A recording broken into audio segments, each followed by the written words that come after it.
What's up, guys? Welcome back once again to another exciting and head-scratching episode of Insane Disappearances. I was actually posting a video a few minutes ago, and I was halfway through the story that I'm actually reading for you guys today, and I got a call right in the middle of the freaking broadcast. I was so pissed, even though it was my mother, still, I was almost done. So now I have to start all over again. All right. Now, as I stated on my last video that you never got a chance to hear, as I promised, I was going to read the story of Harsha Maddula. But I was also going to, I also stated that I was going to get information about a new disappearance in a national park of a man who was a father. He was in the woods with, in the national park with his, I think, 21-year-old son. He went missing during that time, when they were camping out in the, in the national forest. The national park. So I will try to get that information down so I can post my next video hopefully by tomorrow. I'm off Sunday, Christmas Day, so Christmas Eve, that's when I'm going to be doing some research on his disappearance. His last name is Higgins. I'm not sure. I think it's Jeffrey Higgins. I'm not sure of the first name, but I will get that information out to you guys as soon as possible. But like I said, I will try to make that get the information down when I get home tomorrow morning. Other than that, that's pretty much it. But like I said, I will post my video after I get the information down, and I'll make sure that I post it as soon as I can get that opportunity. But so today, let's get down to business here. Today's story is, of course, like I said, about Harsha Maddula. Now, he went missing on 09/22/2012 at 1 a.m. in Evanston, Illinois. He was at the age of 18 when he disappeared. Okay. Now, this is another story about a brilliant student who was working towards being a physician. Harsha Maddula graduated at the top of his class from New Hyde Park High School. What these crazy words? He's like, you got. They're not crazy, but it's just like it's so like spread apart. New Hyde Park High School. It's like, ugh. He's like, you gotta pronunciate every single word. Anyway, some people just use one name for a high school. These guys got like 5 or 10 different names for one high school. But anyway, let's see. He was an outstanding writer and a friend to many. He chose to attend Northwestern University in Evanston, Illinois, a beautiful campus situated on Lake Michigan, north of Chicago. Okay, now this, my friends, is a picture of Harsha Maddula, and this is his missing poster here that was pretty much plastered all over Illinois, I would imagine. Let's see. Now,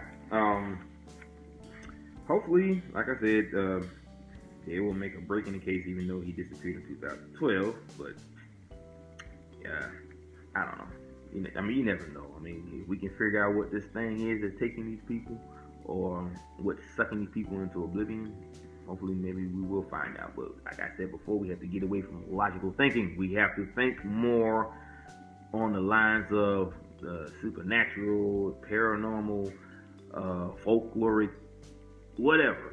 That's the only way we're probably going to be able to figure out these cases. But nobody wants to do that because most people don't believe that these things can happen, because they are what they are: folklore, legends, or just plain old, they feel like they're made up stories, or whatever the case may be, or fiction, or non-fiction, that is. But anyway, a review of the Evanston police report on this incident stated that Harsha had gone with friends on September 21st, 2013 from his dormitory and walked to 2013 Ridge Avenue in Evanston for a party. He consumed alcohol and stayed at the party until approximately 12:30 a.m. when people saw him leave. This location is about 9 blocks west of the Northwestern University campus. At 12:35 a.m., Lindsay Wagner, a friend of Harsh's, called him and asked where he was located. He stated that he was back at his room at Public Affairs Residential College. Surveillance video around the dormitory indicated that he was not there. Harsha disappeared in the early morning hours of September 22nd. He was reported missing, and the university police started a massive search. Police obtained cell and text information from Harsha's phone. The information indicated that he was walking from Ridge Avenue to Wilmette Harbor between 12:15 a.m. and 1:07 a.m. Then the signal stopped. The police focused their efforts on the harbor in their attempt to locate him. Okay, now this right here, this is a sign for the university where he was attending. Okay, can you see it? It's a little blurry, but you know, there it is. I'm waiting for that, you know, the sharpness to kick in, but I guess that ain't gonna happen. But anyway, oh yeah, I read that part. Okay. Now this right here, this is the U.S. Coast Guard that was stationed near the harbor where they were searching for him. Chicago police sent infrared-equipped helicopters into the sky. Divers searched the harbor. Sonar was used around the boats, and officers walked the perimeter. The local Coast Guard station stationed at the harbor reviewed their video footage. Nothing regarding Harsha was found. The 5-day search was extremely thorough. One very interesting aspect to this case was the insistence by the FBI. As I have stated in every one of my last 4 books, the FBI does not search for missing people, especially when there is no evidence of foul play. The Evanston police report makes note that FBI Special Agent Tim Burrough participated in the search for Harsha. It would seem that the FBI is taking more interest in unusual student disappearances. If the agent was participating at any level, he was writing reports and forwarding them to supervisors and possibly on to profilers. Just as the search efforts were winding down, there was a break. At 7 p.m. on September 27, 2012, a fisherman in Wilmette Harbor on the west side near a tower thought he observed a body in the water. Local fire and police officers responded and recovered Harsha's body. It was initially reported that it didn't appear that the body had been the victim of violence. That's a good thing. The problem is, it shows that he went into the water under mysterious circumstances. How? I don't know. Okay, now in the weeks that followed the discovery of the body, police continued to interview Harsha's friends. It would appear that they were trying to establish a timeline of his movements and determine whom he might have been with around the harbor. It was unclear why Harsha had lied to a friend about his location earlier in the evening, or why he was even in the area of the harbor. The coroner's office eventually released their findings. Harsha had a blood alcohol level of 0.125 or 0.125, as they say, compared to the 0.08 driving limit in Illinois. The determination was drowning with alcohol as a factor. At one point, the Cook County medical examiner stated that there wasn't enough evidence to state if this was accidental homicide or suicide. It was later changed to accidental. One of Harsha's friends made a statement on CBS New York on October 1st, 2012 about the Cook County findings. He's not the type of guy who would do this to himself, so it should be thoroughly investigated. Reports saying accidental drowning is, I think, bogus.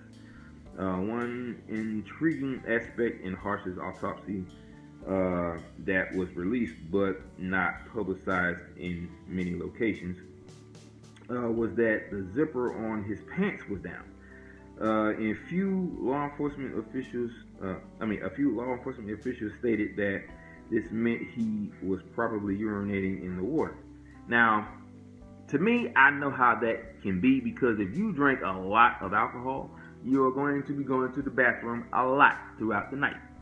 Trust me, I know, I've been there a lot of times. Okay, so for him to have his pants zipped down, obviously he was peeing somewhere near the harbor, or maybe in the harbor itself. But in the coming hours of him being near the harbor, probably if his alcohol level was 0.125, he might have started staggering, got a little dizzy. He probably passed out and fell into the water. Maybe, I don't know. So, but that's just the educated guess, because like I said, I haven't been there as far as falling into water, but I have been there as far as peeing a lot when I'm, drunk or something like that. And yes, I do drink. Not all the time, but mainly on occasions. I'm not a drunkie, trust me. I'm a very well-rounded, nice guy. But anyway, on the more important things. Okay, okay, right there part. Harsha's family stated that he was a very good swimmer and would have made it to one of the many ladders in the water. The coroner also stated that Harsha had a minor head wound.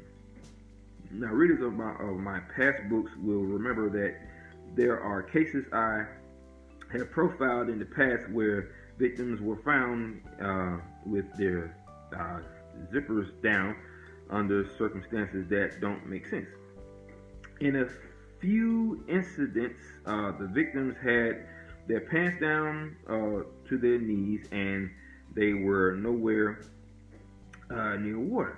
The numbers of times that professional searchers have thoroughly combed an area for a body, and then that body is later located in the exact area the search was conducted, has been documented by me dozens and dozens of times.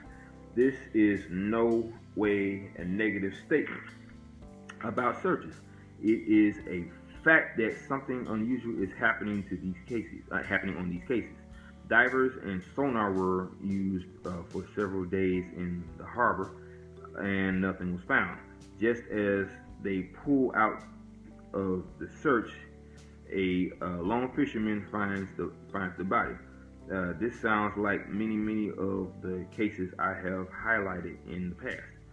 One thing that I am always puzzled about in these cases: how did Harsha separate himself from his friends and end up alone in the water? During my weekend in Chicago, I traveled to Evanston to understand the location where Harsha was last seen at the party, and the harbor where he was eventually found. The distance between these locations is not a short casual walk. It is not in the direction of the university, and it's a journey that wouldn't be made quickly. I was surprised that the distance between the 2 points could be confused for couldn't be confused for the trip back to the campus. The walk must have taken Harsha at least 30 minutes, maybe much longer. The journey to the harbor would have been in a westerly direction. To the campus would be to the northwest. The northeast. The roads go in different directions.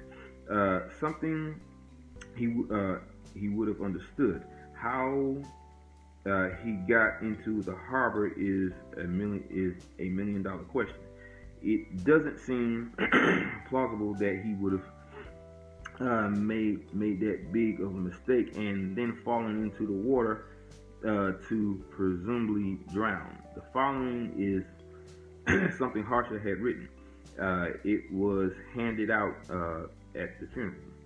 The mind of an engineer, the ethics of a scientist, the soul of a poet, and the skill of an academic. These are the attributes of a developed person. My goals, my obligations, and my dreams are the manifestation of a sophisticated man, Harsha Maddula. Wow. So he was a pretty well-rounded fellow, 18 years old, in the prime of his hood, very intelligent. But like any other college kid, he likes to party. So he goes to the party, he gets drunk, basically, and had an alcohol level of 0.125. Then all of a sudden, he walks away. Just like all the others, they seem to wander off and go beyond the limits of the limits of the mile that he should take to get to wherever he was trying to go. Okay, he never mentioned the miles. He just said that it obviously would have took him about 30 minutes or more to get to the harbor. But at the same time, like I said, he lied to one of his friends where he was. So was he with someone who didn't want no one to know where they were? Did he have some dealings with someone that he shouldn't have been around? Maybe trying to score some drugs along with the alcohol? I don't know. Now, the main question would be, was he even with somebody at all? Now, I stated in my last video about this guy who was in a trailer, tractor trailer. He slammed his car into either a pole or a tree. So people went up to him trying to figure out why he did that, because it didn't look like he was out of control. It's almost like he purposely ran the car into a tree. He gets out, they ask him this question: Why did you do that? Or how did you do that? And he pointed at a tree and said, "They told me to do it." So maybe there's something going on to where whatever this thing is, or whoever these people are, somehow are able to get into people's heads and take over their mind to where they have them do their own bidding. Okay, they make them walk to a certain area. They make them lie to their friends on where they are, or at least in his case. And they make him walk to a certain area and create all these crazy scenes of evidence, like the dropping of the pants, or the unzipping of the pants. And then all of a sudden you end up in the river, or, for no apparent reason. Now, yeah, he was drunk. I understand that. And he obviously was letting out a lot of fluid because of all the alcohol he was drinking. Like I said before, I've done that too, so I know how that is. So that's a true factor. But for him to actually end up in the water and drown, not saying that it's not possible, because you got to be kidding me. Boy. But anyway, like I said, it's a big question on how and why this is happening. So, but that's my time on this story. I will get back to you with that other story about this guy later on. As always, in parting, aloha, mahalo, and hui ho. Peace out, people.